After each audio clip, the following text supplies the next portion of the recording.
Second person کو حکم دینے کے لیے، سیکنڈ پرسن سے ریکویسٹ کرنے کے لیے، سیکنڈ پرسن کو مشورہ دینے کے لیے، یا پھر اللہ تعالیٰ سے دعا کرنے کے لیے فعل امر استعمال ہو۔ فعل امر نہ تو تھرڈ پرسن کے لیے استعمال ہوگا، نہ فعل امر فرسٹ پرسن کے لیے استعمال ہوگا، یہ بات کلیئر؟ فعل مضارع کی گردان ہے یذهبوا سے، اس سے میں فعل امر بنانا چاہتا ہوں۔ یذهبوا کی گردان میں جو سیکنڈ پرسن کے صیغے ہیں نا، ان سے ہی بننا، صرف ان سے فعل امر بنے گا۔ تذهبوا، تذهبانی، تذهبون، تذهبینا، تذهبانی اور تذهبنا۔ فعل امر بنانے کا سٹیپ نمبر 1، یہ جو 6 صیغے آپ کے پاس آئے ہیں، ان 6 کے 6 صیغوں کو مجزوم کر دیں۔ تذهبوا کو مجزوم کریں، پیش کی جگہ ساکن آ گیا، تذهب۔ تذهبانی کو مجزوم کریں، نون ڈراپ ہو گیا۔ تذهبونا کو اخف کریں، مجزوم کریں، نون ڈراپ ہو گیا، ایک الف لکھ دیا۔ تذهبینا کو مجزوم کریں، نون ڈراپ ہو گیا، اور یا کو پورا کر کے لکھ دیا۔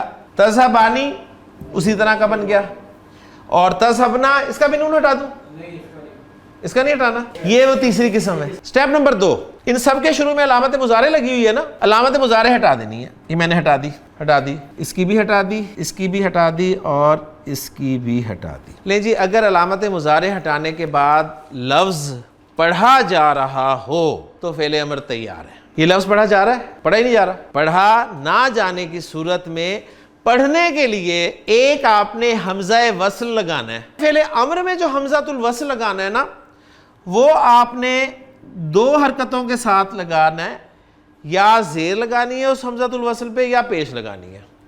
زبر تو ال والے نے لے لی، وہ لام تعریف تھا نا، اس نے اپنے سے پہلے والے حمزہ الوصل کے لیے مخصوص کر لی، زبر وہاں چلی گئی، باقی 2 بچی، زیر اور پیش۔ اب اس حمزہ الوصل پہ آپ نے یا تو زیر لگانی ہے یا پیش لگانی ہے۔ اب سوال پیدا ہوگا کہ زیر کب لگانی ہے اور پیش کب لگانی ہے؟ تو جو پہلا صیغہ ہے نا آپ کا، اس میں آپ تھوڑی سی نظر آگے ڈالیں۔ اگر تو آپ کو درمیان والے حرف پر پیش نظر آ رہی ہو نا، تو حمزہ الوصل پہ بھی پیش لگا دیں۔ اگر عین کلمہ جو ہے درمیان والا حرف اس پہ پیش نظر آ رہی ہو تو حمزہ الوصل پہ بھی پیش لگا دیں۔ اگر پیش نظر نہ آ رہی ہو، نظر آ رہی ہے زبر، تو زبر لگا دیں گے، زبر تو لگا ہی نہیں سکتے۔ اگر پیش نظر نہ آ رہی ہو تو حمزہ الوصل پہ زیر لگا۔ اب یہی زیر والا حمزہ الوصل سب کے ساتھ لگا دیں۔ اب پہلے امر تیار ہو گیا۔ اذهب، اذهبا، اذهبوا، اذهبی، اذهبا، اذهبنا۔ ذهبا کے کیا معنی تھے جی؟ ذهبا ماضی، وہ گیا۔ یذهب کے معنی وہ جاتا ہے یا جائے گا۔ اذهب، تو جا۔ اذهب الى فرعون، اذهب الى فرعون، فرعون کی طرف جا۔ اذهبا الى فرعون، تم دونوں فرعون کی طرف جاؤ۔ قاف، را اور حمزہ، اسے ماضی مضارع بنائے۔ باب میں آپ کو بتا رہا ہوں وہ ہے فا جی، فتح یفتح، ایکسیلنٹ جی۔ قرأ یقرأ، تقرأ۔ سٹیپ نمبر 1 مضموم کرنا ہے، مضموم کریں۔ تقرأ کیا بن جائے گا؟ تقرأ، تقرأ بن گیا جی۔ سٹیپ نمبر 2، فعل مضارع کی علامت ہٹائی، اگر پڑھا جا رہا ہے تو فعل امر تیار ہے۔ پڑھا جا رہا ہے؟ نہیں پڑھا جا رہا۔ پڑھنے کے لیے حمزہ الوصل لگانا ہے، زیر کے ساتھ یا پیش کے ساتھ؟ کون سی حرکت کے ساتھ لگاؤں؟ زیر کے ساتھ، کیونکہ عین کلمہ پر زبر ہے۔ لیں جی، کیا بن گیا؟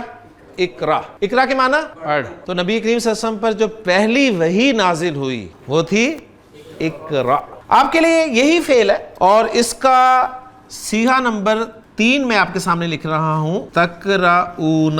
اس سے ہم نے فعل امر بنانا ہے۔ سٹیپ نمبر 1 مضموم کریں، نون ختم کر دیں، ختم کر دیا۔ اب ایک الف بھی لگاؤں ساتھ، ختم کرنے کے بعد ایک الف بھی لگوانا ہے لازمی۔ اب سٹیپ نمبر 2 علامت مضارع ہٹاؤں، نہیں پڑھا جا رہا نا، تو سمپل سی بات ہے کہ اسی کو فوکس کرتے ہوئے، اور ویسے بھی اگر آپ عین کلمہ کی حرکت دیکھنا چاہتے ہیں تو وہ آپ کو پیش نظر نہیں آ رہی، صحیح؟ اس پہ بھی اپلائی کر سکتے ہیں، لیکن وہ آپ کے سامنے زیادہ ایزی ہے۔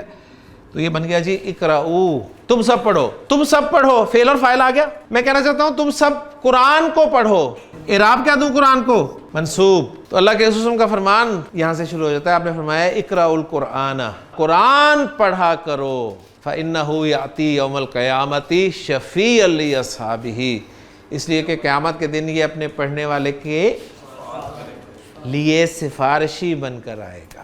فا، تا اور ہا، باب بھی دے رہا ہوں، فا فتح یفتح کھولنے کے لیے تفتح. اسٹیپ نمبر 1 اسے مزوم کیا, پہلی قسم کا سیکھا ہے تو پیش جو ہے وہ علامت سکون سے بدل جائے گی. اوکے. اسٹیپ نمبر 2 علامت مضارع ختم کریں. پڑھا جا رہا ہے تو فعل امر تیار ہے, نہیں پڑھا جا رہا پڑھنے کے لیے حمزہ وصل کس حرکت کے ساتھ؟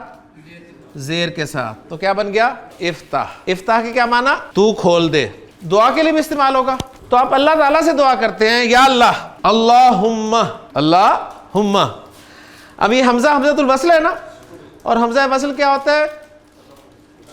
پیچھے سے ملا کر پڑھتے ہوئے الف کی صورت میں لکھا رہ جاتا ہے. تو ملا کر کیسے پڑھیں گے؟ اللہم افتح, اللہم افتح, اے اللہ تو کھول دے. اب یہ اللہ سے آپ دعا کر رہے ہیں, کیا کھول دے؟